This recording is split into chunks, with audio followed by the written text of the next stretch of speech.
Welcome back. Modi ಬಂದಾಗ ಮಹದಾಗಿ, ಕೃಷ್ಣ, ಕಾವೇರಿ ಬಗ್ಗೆ ಮಾತಾಡಿಲ್ಲ, ಬರ ಪರಿಹಾರದ ಬಗ್ಗೆ ಮಾತಾಡಿಲ್ಲ, ನೇಹಾ ಹತ್ಯೆ ಬಗ್ಗೆ ಮಾತ್ರ ಮಾತಾಡ್ತಾರೆ. ಬಾಗಲಕೋಟೆಯಲ್ಲಿ ಸಚಿವ ಶಿವಾನಂದ ಪಾಟೀಲ್ ಈ ರೀತಿಯಾಗಿ ತೀವ್ರ ವಾಗ್ದಾಳಿಯನ್ನ ಮಾಡಿದ್ದಾರೆ. ಪ್ರಜಾತಂತ್ರ ವ್ಯವಸ್ಥೆಯಲ್ಲಿ ಲೋಪದೋಷಗಳನ್ನ ಕೇಳಲೇಬೇಕು. ಕುಮಾರಸ್ವಾಮಿ ಅವರು ಸಿಎಂ ಆದಾಗ ಮೇಕೆದಾಟು ವಿಚಾರ ಮಾತಾಡಲಿಲ್ಲ. ಈಗ ಬಿಜೆಪಿ ಅವರ ಜೊತೆ ಸೇರ್ಕೊಂಡು ಮೇಕೆದಾಟು ಮಾಡ್ತೀನಿ ಅಂತ ಅಂತಿದ್ದಾರೆ. ಇಂಥದಕ್ಕೆಲ್ಲ ಪ್ರಧಾನಮಂತ್ರಿಗಳು ಉತ್ತರ ಕೊಡಬಹುದಿತ್ತು. ಪ್ರಧಾನಿ ಮೋದಿ ವಿರುದ್ಧ ಸಚಿವ ಶಿವಾನಂದ ಪಾಟೀಲ್ ಈ ರೀತಿಯಾಗಿ ವಾಗ್ದಾಳಿಯನ್ನ ಮಾಡಿದ್ದಾರೆ. TV5ನವರಿಗೆ ಆಭಾರಿಯಾಗಿದ್ದೀನಿ. ಯಾಕೆಂದರೆ ಪ್ರಜಾತಂತ್ರ ವ್ಯವಸ್ಥೆಯಲ್ಲಿ ಲೋಪದೋಷಗಳನ್ನೇ ಕೇಳಬೇಕು, ವಿನಾ ವೈಯಕ್ತಿಕ ವಿಚಾರಗಳನ್ನು ಕೇಳಬೇಡ.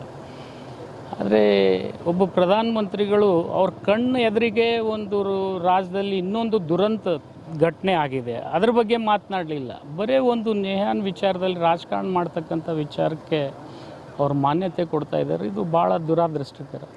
ನಾವು ಬರಗಾಲದಿಂದ ತರಿಸ್ತಾ ಇದ್ದೀವಿ, ಕೃಷ್ಣ ನೀರಿನ ಬಗ್ಗೆ ತರಿಸ್ತಾ ಇದ್ದೀವಿ.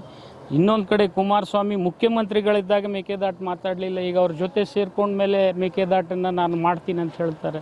ಇಂಥವಕ್ಕೆಲ್ಲ ಪ್ರಧಾನಮಂತ್ರಿಗಳು ಉತ್ತರ ಕೊಡ್ಬೋದಿತ್ತು. ಮಹದಾಯಿ ಬಗ್ಗೆ, ಬಾಗಲಕೋಟೆ ಮತ್ತು ಧಾರವಾಡಕ್ಕೆ ಸಂಬಂಧಪಟ್ಟಿರ್ತಕ್ಕಂಥ ಮಹದಾಯಿ ಬಗ್ಗೆ ಮಾತನಾಡಲಿಲ್ಲ, ಕೃಷ್ಣೆ ಬಗ್ಗೆ ಮಾತನಾಡಲಿಲ್ಲ, ಕಾವೇರಿ ಬಗ್ಗೆ ಮಾತನಾಡಲಿಲ್ಲ.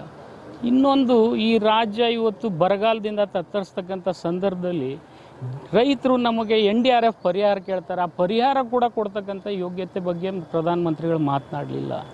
ನೋವಿನ ಸಂಗತಿ ಏನಪ್ಪ ಅಂದರೆ, ಈ ರಾಜ್ಯ ಸುಪ್ರೀಂ ಕೋರ್ಟ್ ಅಂದರೆ ಫೆಡ್ರಲ್ ಸಿಸ್ಟಮ್ನಲ್ಲಿ ನಿಮಗೆಲ್ಲ ಗೊತ್ತಿದೆ, ನಾವು ಸುಪ್ರೀಂ ಕೋರ್ಟಿಗೆ ಹೋಗಿ ಪ್ರತಿಯೊಂದಕ್ಕೂ ಪರಿಹಾರ ಕಂಡುಕೊಳ್ಬೇಕಾದ್ರೆ ಪ್ರಧಾನಮಂತ್ರಿಗಳು ಇದ್ದೂ ಇಲ್ಲದೆ ಇರತಕ್ಕಂಥ ಸ್ಥಿತಿ ಉದ್ಭವ ಆಗ್ತದೆ ಅನ್ನೋದು ದೇಶದಲ್ಲಿ ಭಾಳ ದುರಾದೃಷ್ಟಕರ.